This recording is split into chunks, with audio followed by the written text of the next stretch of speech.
Assalamualaikum warahmatullahi wabarakatuh. Alhamdulillahirabbil alamin, wassalatu wassalamu ala asrofil anbiya'i wal mursalin wa ala alihi washabihi ajmain, amma ba'du.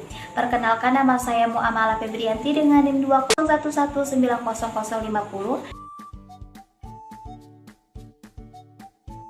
Saya dari Prodi Pendidikan Agama Islam, Fakultas Tarbiyah dan Keguruan, Universitas Islam Negeri Sultan Taha Saifuddin Jambi, dari lokal P5B.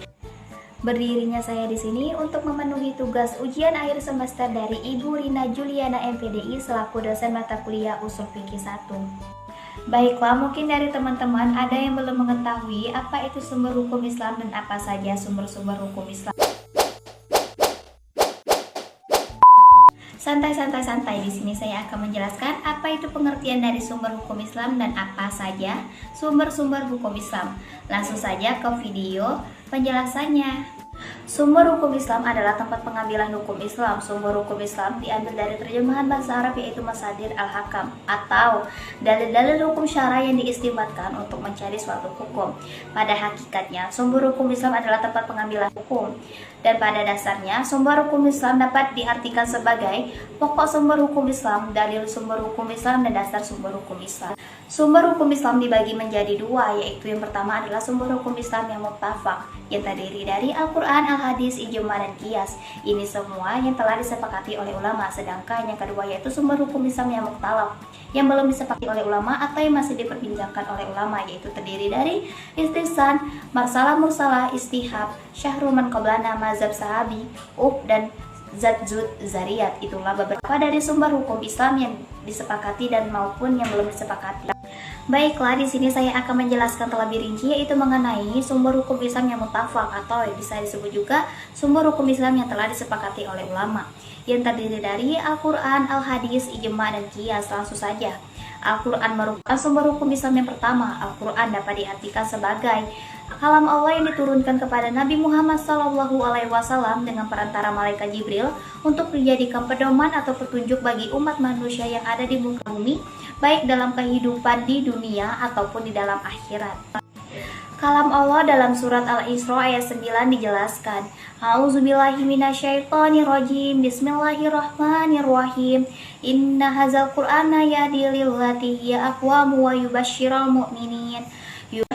mu'minin allazi ya'maluna sholihati anna lahum ajran kabirah. Yang artinya, sungguh Al-Quran ini memberikan petunjuk kepada jalan yang lebih lurus dan memberikan kabar gembira kepada orang-orang mukmin yang mengerjakan kebajikan bahwa mereka akan mendapatkan pahala yang besar. Quran surat Al-Isra ayat 9. Baiklah, di sini saya akan menjelaskan sumber hukum Islam yang kedua, yaitu Al-Hadis. Jika yang pertama adalah Al-Quran, maka yang kedua adalah Al-Hadis. Hadis dapat dijadikan sumber hukum Islam dikarenakan apabila terjadi suatu perkara yang tidak dijelaskan di dalam Al-Quran, maka hadis dapat dijadikan sandaran berikutnya setelah Al-Quran.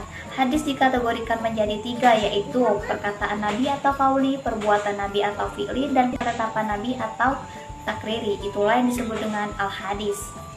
Yang ketiga adalah ijma. Ijma adalah salah satu metode dalam menetapkan hukum atas segala permasalahan yang tidak dijelaskan di dalam Al-Quran ataupun hadis.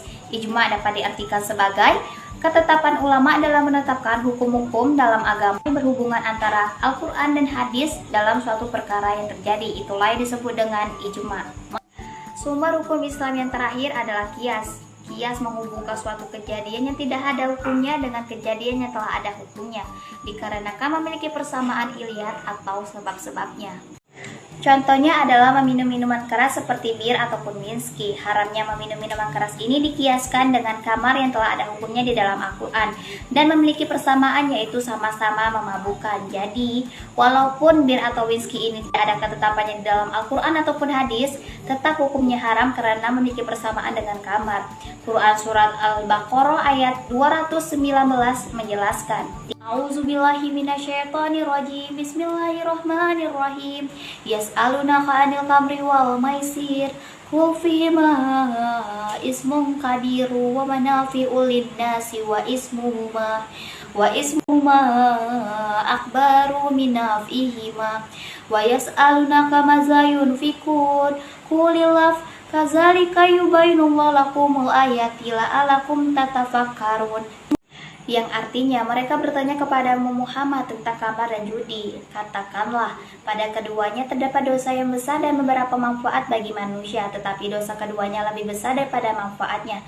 Dan mereka bertanya kepadamu, apa yang mereka nanyakan? Katakanlah, yang lebih dari keperluan. Demikianlah Allah menjelaskan ayat-ayatnya kepadamu supaya kamu dapat berpikir.